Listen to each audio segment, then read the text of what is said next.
Immediately after the sale of Yosef to the Ishmaelim, the Torah begins Revi'i with the words, Vayihi ba'etahi. It was at that time, Vayered Yehuda mi'etachav, that Yehuda went down, descended from his brothers. According to the simple explanation of the Torah, that time, Vayihi ba'etahi, was the time of the sale of Yosef. And in fact, Rashi, quoting from the Midrash, explains that this story of Yehuda, which interrupts the story of Yosef, comes where it does to show us how Yehuda himself went down, was lowered, was disgraced because of his suggestion that Yosef be sold. And as a result of that disgrace, as a result of Vayered Yehuda mi'etachav, his own downfall occurred through the story of Tamar, a story that only at its end does Yehuda rise up again to greatness by reciting Tzadka Mimeni, that Tamar was more righteous than he was. But initially, he went down. And yet, it's fascinating because the Ibn Ezra disagrees with Rashi. And his reason that he disagrees is because of the time frame. The years between the sale of Yosef and the reunification of Yosef and his brothers were 22.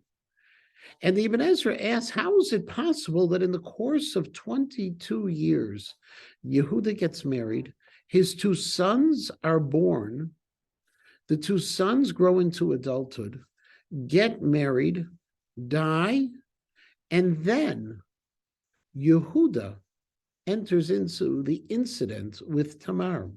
It's too short of a time, suggests the Ibn Ezra, and therefore he takes the words Vayihi ba'etahi to refer to a time before the same time or before the sale of Yosef, the following story occurred.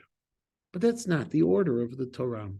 And so most Meforshim follow Rashi's approach, that Yehuda made the tragic mistake of suggesting that Yosef be sold, and it was the beginning of his disgrace and downfall that led to the story of Tamar. However, in the Hasidic literature, this going down was something that was absolutely necessary. As the Toldot Yitzchak ben Levi explains, that it's only when Yehuda was shafel, was demeaned, was disgraced, was lowered, that he was able to rise up to greatness, rise up to his destiny of the melucha, of the monarchy. Because a monarch who is great is a monarch who recognizes that he is not in control of the world, but rather HaKadosh Baruch Hu is, that there are forces beyond his ability to tame. And therefore, Vayered Yehuda was the beginning of greatness. First, he went down in order for him to rise up.